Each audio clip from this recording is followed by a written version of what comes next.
Akkam jirtu bakka jirtan maratti nagaaniif jaalalli gooftaa isiniif haa ta'u. Warri TV mo'aa kan hordofaa jirtan asumaan karaa ergaa sagalee dhugaa kana dubbii kan hordofaa kan jirtan Waaqa isin haa eebbisu. Akkam jirtu nagaadhaa hunduu alaamanni isaa namni naguma.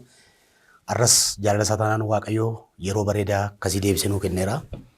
Gooftaan haa ulfaatu. Dubbina irra waliin dubbannu fayyina bara baraa Yesuusiin tola nuuf kenname mata duree jedhu irratti dubbanna.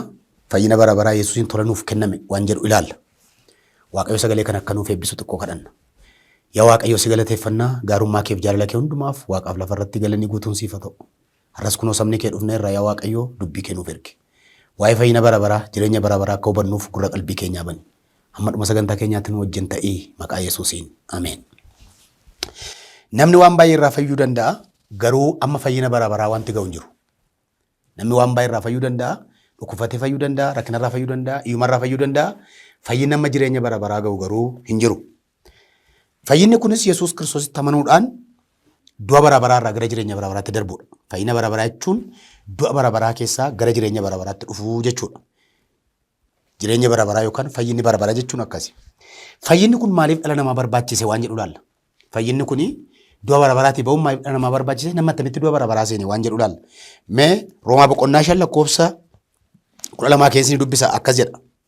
Egaa cubbuun karaa nama tokkoo biyya lafaatti akkuma dhufe duunnis karaa cubbuu akka gale akkasumas immoo namoonni hundinuu waan yakkaniif duunni sanyii dhala nama hundumaa ol ga'e. Utuma seerichi hin kennamin iyyuu cubbuun biyya lafaarra jira. Dhaggeeffadhaa seera jechuun isa Museetti kennamedha. Utuma seerichi hin kennamin cubbuun biyya lafaarra jira ture. Garuu lafa seerri hin jirretti cubbuun hin lakkaa'amu. Seerri dhufuun cubbuun akka lakkaa'amu cubbuun akka baay'atu godhee jechuusaati. Haa ta'u iyyuu malee bara Addaamii jalqabee amma bara Museetti duuni nama hundumaa irratti mo'e. Warruma sanyii irra daddarbaa Addaamiin hin yakkin irratti iyyuu mo'eera. Addaam fakkeenya isa dhufuuf jedhu sana ture. Kennaan Waaqayyoo tola kenne garuu akka irra daddarbaa sanaa miti. Namoonni baay'een irra daddarbaa nama tokkootiin yoo du'an ayyaanni Waaqayyoo fi kennaan tolaa inni isarra guddaa caalu immoo Yesuus Kiristoos namicha tokkicha sanaan namoota baay'eedhaaf in argama. Wanti kennaan Waaqayyoo inni tolaa kun fidu immoo akka isa cubbuun nama tokkoo fide sanaa miti. Irra daddarbaa namicha tokkichaa sana irratti firdiitu kenname. Firdichis yakka kan muru ture. Irra daddarbaa namoota baay'ee irratti garuu kennaa tolaatu kenname. Kennaan sunis qajeelummaatti kan geessu ture. Irra daddarbaa nama tokkootiin sababii nama tokkichaa sanaaf duunni erga mo'e. Warri qajeelummaa argatan immoo Yesuus Kiristoos namicha tokkicha sanaan ammam guddaa caalchisanii jireenya hamoonire. Isaan ayyaana Waaqayyoof kennaa tolaa amma isaan irraa afutti fudhataniiru. Egaa akkuma irra daddarbuun nama tokkichaa nama hundumaatti yakka mursiise qajeelummaan nama tokko immoo namoota hundumaa firdii qajeelummaa argachiisee jiraachisa. Akkuma abboomamuu diduun nama tokkootiin baay'een cubbamoota ta'an abboomamuu nama tokkootiin immoo akkasuma baay'een qajeelota ta'u. Seerri irra daddarbaa baay'isuudhaaf gidduu lixe. Garuu lafa irra daddarbuun baay'atetti immoo ayyaanni Waaqayyoo caalaatti baay'ate. Akkuma cubbuun karaa du'aa mo'e ayyaannis karaa gooftaa keenya Yesuus Kiristoos gara jireenya bara baraatti nu geessuudhaaf qajeelummaadhaan hin mo'aa. Ameen. Phaawulos egaa ergaan warra Roomaa kuni waa'ee qajeelummaa barsiisa. Waa'ee qajeelummaati. Waa'ee qajeelummaa namaa attamitti namni qajeelaa akka ta'u barsiisa. Ergaan Roomaaf ergame kan barreeffame waa'ee qajeelummaa namaati kan inni nama attamitti qajeelaa ta'a, maaliin qajeelaa ta'a, attamitti qajeelummaan dhufa waan jedhudha. Roomaan guutummaa isaa dubbiftan. Roomaa boqonnaa 5 kana keessatti Phaawulos akkas jedha. Maal jedha? Karaa nama tokkoo yakki nama hundumaa ol ga'ee jedha. Namichi tokkichi sun yakka biyya lafaatti fide suni yakka dhufu sanarraan kan ka'e duunni nama hundumaa sanyii dhala nama hundumaa irratti mo'ee cubbuu ta'e namichi irra daddarbaan sun cubbuu ta'e cubbuun sun immoo nama hundumaa irratti du'a fe'ee jedha. Cubbuun sun abboomamuu diduun sun maali? Uumama boqonnaa 2 lakkoofsa 17 kaaftanii dubbiftanii Waaqayyo Addaamiin uume Hewaanin uume jannata keessa kaa'e. Jannata keessa gaafa kaa'u garuu muka kana nyaadhaa. Isa gidduu jiru kanarraa nyaatina yoo nyaattan garuu du'a duutuu jedhe. Kana nyaannaan hin duutuu hin nyaatinaa muka kanarraa jedhe. Waaqayyo akkas jedhetti hime.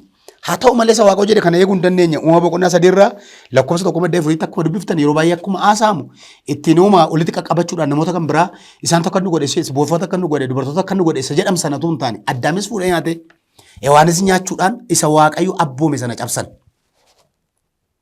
Gaafa nyaattan hin duutu jedhe Waaqayyo waan ta'eef Waaqayyo immoo isa dubbate dubbii isaa of eeggata waan ta'eef Addaam Hewaan erga nyaatte seexanni dhufee dhossaatti Hewaan erga goyoomsee booda Hewaan isa erga ofiishee nyaattee booda Addaamiifis laattee Addaamis nyaatee jedha. Gaafa nyaatan qullaa ta'uu isaaniitti argame jedha. Lana dhaggeeffadhaa qullaa ta'anii jedha. Qullaa ta'uu isaanii kan ka'e Waaqayyoon baqachuu kaan baal hodhanii jedha dhokachuu jalqaban Waaqayyoon dhufee jedha. Silaa Waaqayyoon dhufa. Akka abdachiise dhufa. Yeroo kottee Waaqayyoo jannata keessa dhaga'amu hin dhokate Addaam jedha. Waaqayyo isa jirtu Addaam jennaan an qullaa koteen si dhokadhe. Maal jennaan isa tana abboomte sanin dhadhabe haadha manaa kun na nyaachisannaan Waaqayyo firdii kenne. Hinduutu waan jedheef egaa asirratti waan hubachuu qabnu. Hinduutu jechuun Waaqayyo gaafuma muka sana nyaatan lubbuu foonii gargar hin baane Addaam ba'a. Hinduutuun Waaqayyo fooniif lubbuun gargar baatu miti Addaam fayyijin. Kan inni dubbate. Felooshiippii na wajjin qabdan pireezensii an keessa jiru sana keessaa baatudha. Dhaggeeffadhaa. Du'a jechuun akka wangeela keenya kanaatti fooniif lubbuun gargar ba'u miti. Fooniif lubbuun gargar ba'uun ce'umsa. Du'uu jechuun tokkummaa Waaqayyoo keessaa Waaqayyoon jiraachuu keessaa ba'anii gatamudha. Kanaaf yoo nyaatan hin duutu Waaqayyo akka jedhe waan nyaataniif mukicha tokkummaa Waaqayyoo keessaa argamu Waaqayyoo keessaa ba'an kun du'a ta'e. Du'a jechuun kana Waaqayyo wajjin firooma qaban Waaqayyo wajjin tokkummaa qaban irraa cituudha du'i jechuun. Karaa sana egaa Addaamfaa sana nyaatanii erga du'anii karaa Addaam kanaa karaa namicha kanaa dha Phaawulos. Namicha kanaa cubbuun biyya lafaa hundumaa ol ga'edha. Vaayirasiin du'aa kun vaayirasiin cubbuun kun nama ta'e kan dhalatu hundumaa irratti sanyii Abrahaamii fi Hewaan irraa dhufe hundumaa irratti hin bu'ee jedha. Moo saarrayyuu ituu seerri siin kennamin biyya lafaarra cubbuu tureedha. Seerri tun kennamin jechuun amma gaara siinaatti Waaqayyo dhufee seera kennuutti biyya lafaarra ture bara Addaamfaa ba'anii ka'ee bara Noohifaas bara Lootfaas bara Abrahaamfaas cubbuun lafarra tureedha. Garuu lafa seerri jirratti cubbuu hin lakkaa'amu. Seerri dhufuun maal ta'e cubbuu baay'isee jechuusaati. Seera jechuun attam kanan godhin jennaan diddeeroo gootu. Asirra beednaan diddeeroo sirra baatu. Seera sana eeguu dhiisuu keedhaan cubbuun baay'atee jedha. Kanaaf seera sana eegee namni qajeelina argachuu dadhabe. Qajeelina argachuu dadhabe. Seera kennameenis namni fayyuu dadhabe. Seera kennamu kanaan immoo luba jira. Lubni hoolaa qalee dhiiga buusee araara Waaqayyoon kadhata. Ofiisaafis cubbuusaaf araara kadhatee nama dhaqu ofiisa araara kadhata akka seera Waaqayyoo kenne akka ka'umuufaatti. Leewwota boqonnaa 16 tokkommaa 28 fi Ibroota 10 tokkommaa fuudhuu dubbisuu dandeessu. Seerri kenname kun hoolaaf jiboota lafarraa fixe malee cubbuu namaatti fooyyessuu hin dandeenye. Waaqayyo isa namni keessaa ba'e tokkummaa isaa kanatti deebisuu waan barbaadeef karaa garaagaraa qopheessee nama gara ofiisaatti deebisuudhaaf sagantaa garaagaraa jalqabe. Haa ta'u malee hin danda'amu. Bara Abrahaamfaas tureera. Seerris dhufeera. Raajonni dhufaniiru nama qulleessuu hin dandeenye. Seera eeguudhaan namni fayyuun akka hin danda'amne Waaqayyo beeka silasi. Eenyumtuu seera eegee namni qullaa hin jiru hin dadhabame seera jedhame kanaan seera kenname kanaan yaalamee dadhabame. Seerri kun gaafa kenname yaalamee dadhabu seera kana yaalamee gaafa dadhabu Waaqayyo karaa tokko qopheessuu jalqabe. Waaqayyo karaa ittiin dhala namaa gara ofiisaatti deebisu karaa tokko qopheessuu jalqabe. Haaleluyyaa. Karaa tokko qopheesse Waaqayyo. Karaa Waaqayyo qopheesse kun tokkicha ilma isaa biyya lafaaf kennuudhaan.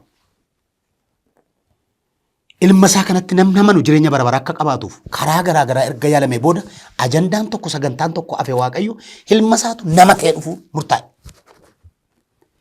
Waan hundumaa ergee waan hundumaa kaasee waan hundumaa godhee nama gara ofiisaatti deebisuu waan hin dadhabne cubbuu Addaamfaa fuudhanii ba'an tokkummaa Waaqayyo sanatti dhiigi tuun bu'iin dhiifamni jiru waan ta'eef dhiigi re'ootaaf jibootaa bu'u immoo nama lafa sanatti deebisuu dadhabe. Kanaaf waan tokko godhamuu qaba namni lafa ba'e kanatti deebi'uudhaaf. Dhiigni aarsaa ta'uu qaba. Dhiigni horootaa immoo dhiigni jibootaa immoo dadhabame. Kanaaf dhiigni Yesuus hin barbaachise Waaqayyo tokkicha ilma isaa biyya lafaaf kennuu jaallate.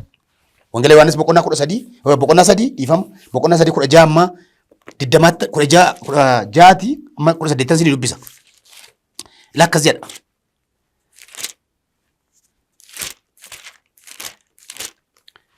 Wangeela Yohaannis boqonnaa 3 16 kaasee akka jedha. Waan iddoo yeroo baay'ee dubbiftan beektan waan ta'eef. Sinin dubbisa. Waaqayyo akkasitti tokkicha ilma isaa hamma kennuufitti biyya lafaa jaallate. Kun immoo isatti kan aman hundinuu jireenya bara baraa haa qabaatu malee haa baduu miti. Haalleluuyaa. Waaqayyo akkasitti tokkicha ilma isaa hamma kennuufitti biyya lafaa jaallate. Tokkicha ilma isaa hamma kennuufitti biyya lafaa jaallate. Ishee cubbuun kufte. Biyya lafaa ishee Addaamfaa sanyiin isaanii keessatti kufanii cubbuun sun lafa balleesse sana tokkicha ilma isaa hamma kennuufitti Waaqayyo biyya lafaa jaallate. Biyya lafaa jaallate jechuun addunyaa kana tuun taane nama irra jiru jechuudha. Tokkicha ilma isaa amma kennuufitti biyya lafaa jaallateedha. Kanaaf Iyesuus nama ta'ee dhufee dhalate. nama ta'ee dhufe dhalate. Wangeelii Yohaannis boqonnaa tokko lakkoofsa tokko hafte dubbiftan jalqaba Waaqayyo ture, sagalee Waaqayyo bira ture, sagalichi ofii Waaqayyo tureedha. Sagaleen Waaqa ture kanatu kudha afurratti mumaadha. Sagalichis nama foonii ta'e nu gidduu bulee jedha. Attamitti akka ta'u nuun galle, attamitti akka Waaqayyo hojjetu nuun galle. Waaqatu foon uffate nama ta'e. Si fayyisuudhaaf, qajeelina bara baraa akka argattuuf Waaqatu nama ta'ee dhufe. Kanaaf iddoo baay'eetti kan hin fudhatanne, namoota baay'eef kan hin fudhatamne kana, sammuu nama baay'ee kan hin leenne kana. Yesuus namni baay'een kan hin fudhanne, even warra irraa miti gaafasuma gaafa inni gidduu deemu obbolaasaa dabalatee Yihuudoonni kan isaan hin fudhanne kana hin fudhatan. Waaqayyo attamitti nama ta'a jedhu gaaffii baay'ee beektu baay'een keessan. Ammas yeroo gaafatamu Waaqatu nama ta'e kun maaliin nun beeknu. Waaqayyotu ilmaan namaa jaallatee fayyisuu barbaade nama ta'ee dhufe. Nama ta'ee dhufuudhaan dhalate. Wangeelii Maatiyuus boqonnaa tokko 29 irraa akkeedha. 29 irraa inni cubbuu isaanii baatadha. Cubbuu isaanii keessa isaan baasa saba isaadha. Inni ofii isaati saba isaa cubbuu isaanii ittiin qulleessaa jedha. Cubbuutti qulleessuu dhufe nama ta'e. Du'a bara baraa jalaa nu baasuudhaaf Yesuus du'atti dabarfamee kenname. Ituu dubbatu Yohaannis Yesuusin argeedha. Boqonnaa tokko lakkoofsa 29 Yohaannis kana ituu dubbatu Yesuus dhumnaan ilaa olicha Waaqota cubbuu biyya lafaarraa fuudhu ilaalaa jedheen argisiise Yesuusin. Isa kana cubbuu addunyaa kanaa kan balleessu, cubbuun addunyaa kanaa kan baatu oolicha Waaqayyooti jedhee itti argisiise jedha. Egaa oolichi Waaqayyoo kun sababa cubbuu ilmaan namaatiif du'atti dabarfamee kennamee mukatti rarraafamee du'e. Waaqayyo nama ta'e dhufe Yesuus kun, Kiristoos Yesuus kun dhufee nama ta'e dhalatee biyya lafaarra deddeebi'ee akka namaa du'atti dabarfamee kennamee mukatti rarraafamee du'e. Du'uu Yesuus kanaan Waaqaaf lafarratti nagaan bu'e. Haalleluuyaa. Iccitiin fayyina keenya, iccitiin jiraachuu keenya nuuduu Yesuus. Nuuduu Yesuus. Luqaas boqonnaa 23:38 dubbifadhaa. Yesuusin hin fannisanii jedha. Hin fannisan jedha. Erga fannifame, erga reebame, dhangala'uu dhiiga Yesuusin fannoo irratti Elooy Elooy lama sabaqtaanii jedhee dubbannaan abbaanis jalaa callise. Siin fayyisuudhaaf abbaan ilma isaa fannoo irratti ajjeese. Abbaan ilma isaa fannoo irratti garaatti jabaate. Waan hundumtuun callise Yesuus jalaa fannoo irratti. Hundumtuu jalaa callise. Sa'aatii 3 amma sa'aatii 6tti narraabsan wajjin fannifaman. Amma sa'aatii 9tti immoo dukkana lafa hundumaa irra ture. Yesuus fannoo irra taa'ee iyyee hafuura isaa kenne. Gaafa Yesuus iyyee hafuura isaa kennu golgaan mana qulqullummaa gargar tarsa'e. Golgaan mana qulqullummaa gargar tarsa'uudhaan Yesuus irra raawwatame jedhe. Irra raawwatame Yesuus kan ofiisaatii miti kan koof kan keeti obboleessa ko. Waa'ee kanaaf kan caafame raawwadheera fayyina fixeera jechuu isaati malee waa'ee isa kan kootiin raawwate miti. Iyyee fiixaan baheera jedhee hafuura isaa kenne golgaan mana qulqullummaa hin tarsa'e lafti hin sirbee awwaalonni hin banamanii warri du'anis hin kaan jedha. Maatiiwwan boqonnaa 27 irraa hin kaan jedha. Kaanii magaalaa Yerusaalemitti galee namoota baay'eetti argaman jedha. Gaafa Yesuus fannifamu lafti illee dukkanoofte biiftuun illee namni waaqa isaa gaafa fannisu laaluu jibbitee dukkanoofte. Lafti hin sirbe gaafa Yesuus fannoo irra taa'ee Elooy Elooy lama sabaqtaanii jedhu hundumtuu jalaa callise. Bishaan jennaan waan hadhaa kennaniif. Hin dhugadha Yesuus. Siiduu isaatiin gara fayyinaatti si fide. Isa addaanfaa dhiitanii ba'an, isa addaanfaa keessaa darbataman sanatti si deebisuudhaaf dhiiga barbaachisa. Dhiigni sun immoo dhiiga ilma Waaqayyoo Yesuus ta'e. Dhangala'ee sanaan anaafati gara jireenya bara baraatti dhumne. Fayyinni keenya bara bara Yesuus Kiristoositti amanuudhaan. Kanaaf Ibroota boqonnaa 9:22 maal ituu dhiigni hin bu'in araarri hin jiru. Kanaaf mana hubadhaas qabaa gurra keessa na dhaggeeffadhaa. Tola hojjettuun qajeelummaa hojjettuun fayyinatti fayyitu hin jiru. Tola hojjettee fayyitus hin qabdu, tola sicha hojjettee fayyitus hin qabdu, sicha hojjettee fayyitus hin qabdu. Qajeelummaatu hojjettu hin jiru. Qajeelummaan keenya nuyi qajeelummaan nuyi of eeggennu moofaa baarsaati. Isaas jedheera. Qajeelummaa hojjettuun gara mootummaa Waaqootti waan deemtu hin qabdu. Waan soomtee kadhatteef balbala cufattee mana keessa waan teesseef qajeelummaati qabdu hin jiru. Qajeelummaan kee isa iddoo kee abaaramaa ta'e Yesuusi. Qajeelummaa sanaan fayyina malee jilbaan iddoo baay'ee deemneef gadaamii garaagaraa waan galleef fayyinni hin jiru. Fayyinni Yesuus Kiristoositti amanuudhaan ayyaanaan fayyama. Fayyinni seera garaagaraa eeguudhaan miti. Fayyinni waan garaagaraa gochuudhaan waan garaagaraa xibaaruudhaan miti. Yesuus Kiristoositti amanuudhaan ayyaanaan fayyina. Fayyinni kana haala dhufu fayyina miti obboleessa obboleettiku. Fayyinni bara baraa Yesuusiin. Kan nama dhibu du'uun Yesuus, garafamuun Yesuus, reebamuun Yesuus cubbuu keenya wajjin kan wal qabate. Sababa cubbuu kootiifidha. Maaliif sana hojjedhee anachi gahuu waan hin dandeenyeef. Sana hojjedhee qajeelummaa Waaqa irratti argisuu waan hin dandeenyeef. Sana hojjedhee fuula Waaqa irratti qajeelaa ta'uu waan hin dandeenyeef Yesuus iddoo koo dhufee du'ee reebamee garafamee du'ee du'aa ka'ee ol ba'e. Deebi'ee dhufee nu fudhata inni eegganna. Waldaan kiristaanaa har'a soorri nama hin jirtan isatti amanuudhaan qajeelni bara baraa sii lakkaa'ama. cubbamaadhaati. Cubbamaadha nuyi. Vaayirasii cubbuu bara addaamii ka'ee nama hundumaarratti ol ga'e. Vaayirasii du'aa kana jalaa bahuudhaaf immoo Yesuus Kiristoositti amanuudha. Hojii garaa garaa hojjechuudhaan miti. Si'a tokko bara ammaa kana waan kakuu afaan irratti fe'uudhaan seera fida namni. Seerri bara dhufetti hojjechuu hin dandeenye. Bara dhufetti nama qajeelchuu hin dandeenye. Seeraan namni fayyuu hin danda'u. Lafa seerri jirutti cubbuu baay'ataadha Phaawulos. Seerri nama hin fayyine seera jalatti guddatee seera raawwatee kan deeme nama tokko duwwaadha. Innis Iyyasuus Kiristoos gooftaa keenya.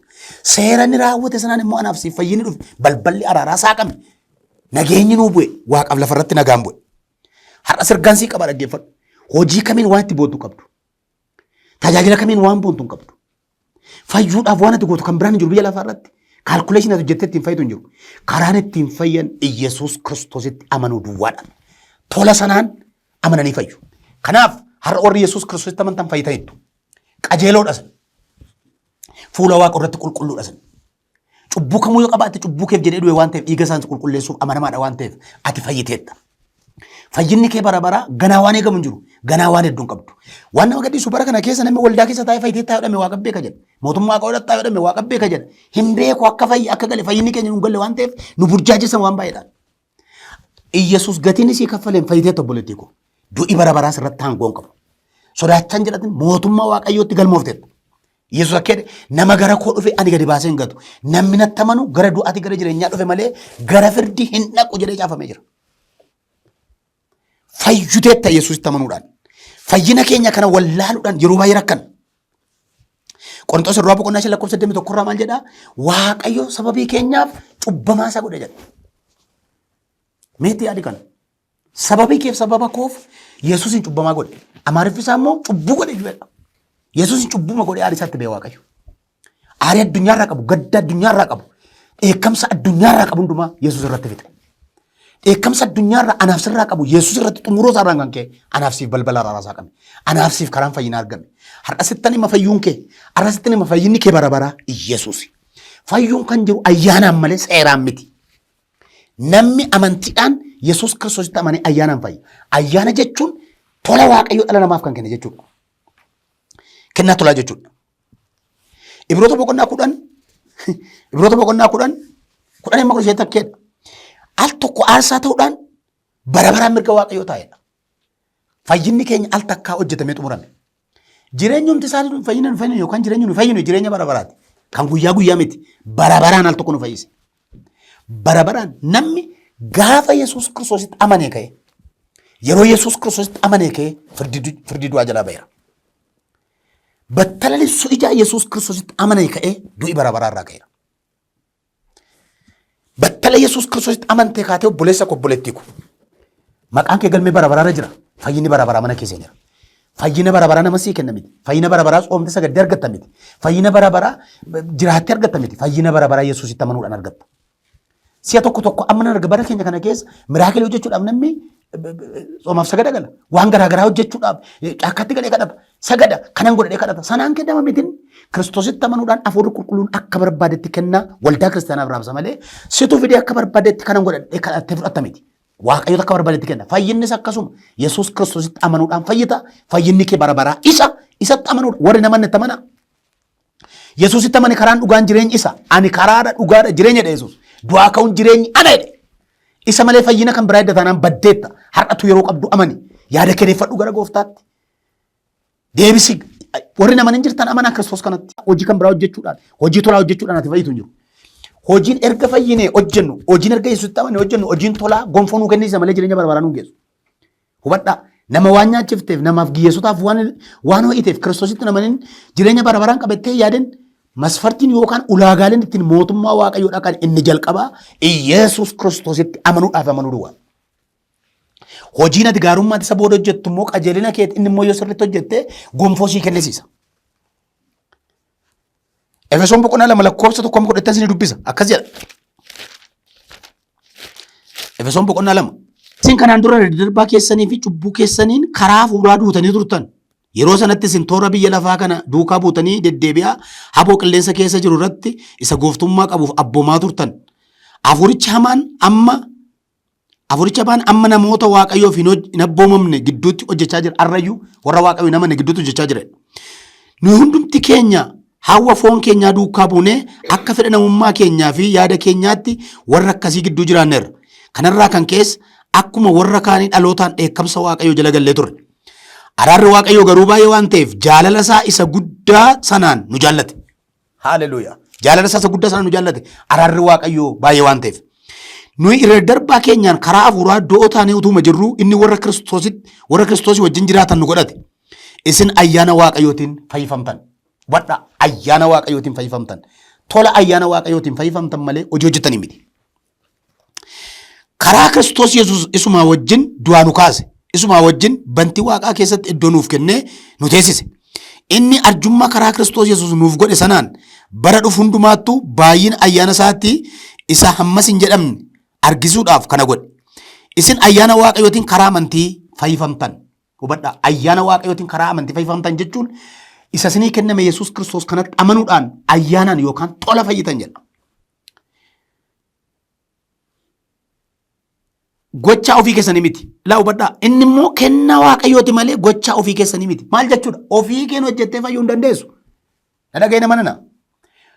Hojiin kee miti. Hojiin kun hojii Waaqayyooti. Hojiin fayyinaatiin hojjettee hin dandeessu. Hojiin fayyinaa Yesuusiin hojjetamee xumurame.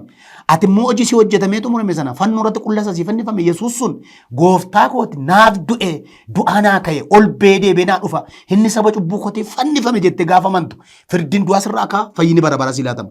Fayyinni bara baraa jireenya bara baraati. Yesuus wajjin gara mirga Waaqayyootti ol baata jechuudha gaafas. Hojiidhaanis miti jedha. Lakkoofsa galirraa. Namni tokkollee akka ittiin of hin jenyetti namni tokko akka ittiin of hin jenyetti waan ittiin of jenyu hin qabnu waan ittiin of jechuu hin qabnu. Paasterii ta'uu kootiin taayilaa ta'uu keetiin raajii ta'uu keen sabaakii ta'uu keen waan ittiin of jechuu hin qabdu fayyinni karaa dhiiga Yesuus kenname.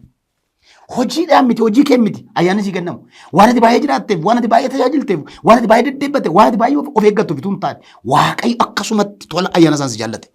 Hojiidhaan miti namni tokkollee akka ittiin of hin jennetti nuyi hojii harka isaati. Hojii gaarii isa Waaqayyo duraan dursee qopheesse keessa akka deddeebinuuf karaa Kiristoos Yesuus uumamne jedha. Kanan maal jedha Phaawulos? Isin ayyaana Waaqayyootiin fayyifamtan jedha. Gabaabaadha kun. Ayyaana Waaqayyoon fayyifamtan jechuun isa siifni fannifame Kiristoositti amanuudhaan fayyinni mana keessan seeneera. Har'as fayyitanii warri jirtan fayyina jireenya bara baraa harkaa qabdu. Jireenya bara baraa garaan eegin amma keessa jirta. Jireenya bara baraa amma keessa jirta. Dhuma isaa gaafa deebi'ee dhufu malee ganaa waan taanaan hojjetamee akka dhufutti ilaalin jireenyi bara baraa Iyyasuus. Yohaannis akka jedhanu jireenya bara baraa argineerra qaqqabneerra dhadhabneerra itti bubuunee argineerra mul'ifameera. Jireenyi bara baraa Iyyasuus itti amante kanatu gaaf tokko deebi'ee dhufa saajjin jiraatta bara baraan. Kanaaf qajeelummaa keenyaaf yookaan tola keenya irraa kaanee miti kan fayyinu. Qajeelummaa Yesuus nuuf hojjeteetiin qajeelota taaneerra. Warri Kiristoositti amantan fuula Waaqootti qajeeloodha sin. Qulqulloota sin. Abaarsi sin irraa ka'eera. Eebbifamoodha sin. Eebba kan biraan barbaadina. Warri Kiristoositti amanan karaa hundumaa guuttataniiru. Hafuuratti foonitti eebbi mana keessan jira. Eebbi jiru sun garuu eebba hafuuraati. Eebbi kakwaaraa eebbahu hafuuraa bakkisaa waa waaqarraati. Kanaaf ati eebbifamaadha. Kiristoositti namni eebbifamte eebbifamaadhaati. Abaarsi du'i bara baraa irratti hojjetu. Jalaa baateetta. Warra gara koo fidan harka koo keessaa namni butee baasu hin jiru Yesuus. Erga isa amanatte harka Yesuus keessaa kan si baasu hin jiru. Dhadhabinni keessa hin baasu. Jabaadhuu ka'i malee. Kufuun keessa hin baasu. Jabaadhuu ka'i malee. Kanaaf Tiitoo boqonnaa 2. Tiitoo boqonnaa 3 dhiifamu. Boqonnaa 3 lakkoofsa 4-8 takka jedha. Nuyis takkaa wallaalota warra hin abboomamne warra karaa irraa goran garba kajeellaa fi hawwa garaa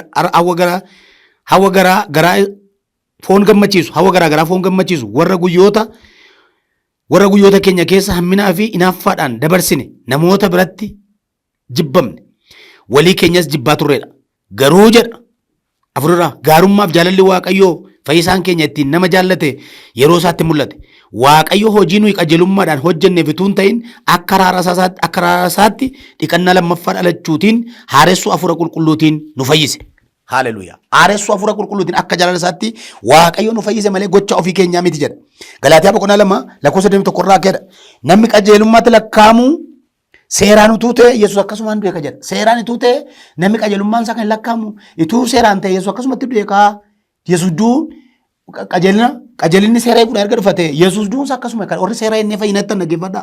Seera edde fayyita taanaan Yesuus hin gatteetta. Yesuus humaa du'e du'uu Yesuus bilaasha jechuudha. Akkasuma Galaatiyaa 5:4 ammoo keedha isin warri seera eeguudhaan qajeelota ta'uu barbaaddan ayyaana Waaqayyoo irraa kuftaniittudha. Seera hojjettuun deddeebii gootuun qajeeloo hojjettu namaaf waan godheera han cubbuun qabu jechuudhaan waan ati hojjetta akkasittiin fayyada jettee yaadda yoo ta'e ayyaana waaqayyo irraa kufteetta Yesuus irraa citteetta. Maaliif ayyaanaan fayyina nuyi bara kana malee seera eeguudhaan miti jedha Phaawulos. Yesuutti kana hundinuu gara firdiin naqu. Erga fayyinee hojii nu hojjennu gonfuu nu kennisiisa. Yohaannis boqonnaa 47 tokkos dubbifadhaa. Roomaa boqonnaa 8:4 firdiin warra Yesuutti qabamanii jiraate faradamu tokko illee jiru. Garuu barumsa amma Calvinist jedhamee addunyaarra jiruun one saved always saved jedhanii amanu dhuguma one saved always saved dhuguma. Garuu erga haal takka fayyite barabaraan fayyite waan ta'eef dhaqii akka barbaade jiraadhu waan jedhu barumsa seexanaati. Barumsa seexanaati. Wangeela keetiin barsiisu Kiristoositti argamante akka barbaadde ta'e waan jedhu wangeela keenya keessa hin jiru. Kun isa hamaa sanarraa biraa dhufa yoo ta'e malee wangeela akkasitti nu barre wangeela keetiin nu barsiisu hin jiru. Namni kan Kiristoos gaafa ta'u isa caalaa isa duraa daran waaqayyoof jiraatu. Fayyineerra erga fayyine akka barbaanne jiraan akka barbaanne jin akka barbaanne dhunna waan jedhu hin jiru wangeela keessa kun barumsa wangeelaa miti barumsa sobdootaati. Kaalvinistii fi arministii kedhiisi nuyi kan beenu Phaawulosii fi Phexros warra Yesuus duukaa turani. Waan isaan barreessan waan isaan nu kennanidha. Namni erga Yesuus Kiristoositti amane hin badu wangeela akkas jedha. Hin badu jennee garuu akka barbaade dhaqee batabbatu akka barbaade dhaqee cubbuu alaaqu kan jedhu caafamee jiru. Akkas gosa taanaan hin jiru barumsa akkasii wangeela keessa. Dhaloota goyoomsuudhaaf keessuma dargaggoota keenya mataa balleessuudhaaf yoo dhufe malee barumsa akkasii hin jiru. Maal jedha ayyaanni Waaqayyoo inni nama hundumaa fayyisu mul'ateera dha. Tiitoon boqonnaa 2 siin dubbisa dhaggeeffadhaa. Tiitoo boqonnaa 2:11 akkas jedha.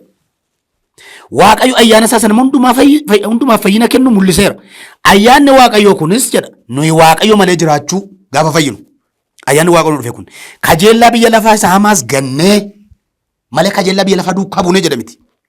Bara kana keessa of qabuutti qajeelinatti namoota Waaqayyoo taanee akka jiraannuuf gorsee gara gaariitti nu deebisa. Ayyaanni dhufe gorsee gara gaariitti nu deebisa qajeelummaa fi hawwa biyya lafaa keessaa yoo nu fida malee akka barbaanne akka jiraannu nun godhu yoo akkasitti barsiiftu akkasitti hubattu ta'e dogoggora gara dhugaatti deebinu namni Yesuus Kiristoositti amanuudhaan cubbuu isaa dhiifameera fayyina bara bara argateera ergas akkas ta'e dhaqee abadu akka barbaade jiraatu kan jedhu barumsa wangeela keenyaa miti barumsa abbaa ormaati. Roomaa boqonnaa 6:1 dubbifadhaa. Egaa ayyaanni Waaqayyo akka baay'atuuf cubbuu hojjechuu itti fufna jennaaree jedha Phaawulos innumti barreesse. Erga kana numti barreesse numti qoron Roomaa kana barreesse ayyaana Waaqayyoon fayyine jenneerra erga ayyaana Waaqayyoon fayyine cubbuu jiraachuu itti fufna jennaaree kummatuma hin ta'u kanaaf kummatuma hin ta'u erga fayyine ayyaana yaada Waaqayyoo keessa qajeelummaatti deddeebina. Waaqayyo ayyaana isaa isiniif baay'isu. Fayyina bara baraa Yesuus tola nuuf kenname kanaan tokko fayyina bara baraa gudunfuudhaaf fayyina bara baraa Yesuus tola nuuf kenname kanaan tokko dhiifamu cubbuu arganne.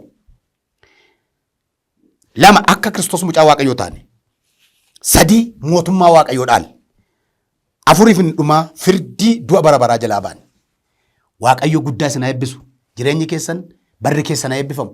Baay'een isin jaalladhaa. Ani obboleessa keessanii torbee taanu ka'ee waa'ee bara dhumaa dubbanna waan ta'eef adaraa jabaadhaa. Qabsa yaadannoo keessan qabadhaa dhaggeeffadhaa. Hamma Waaqayyo yaannaa baay'ee isin danda'e isinitti hima. Bara dhumaa kana keessa jiru kana keessa attam taa'ee namni deddeebi'uu akka qabuun isinitti hima.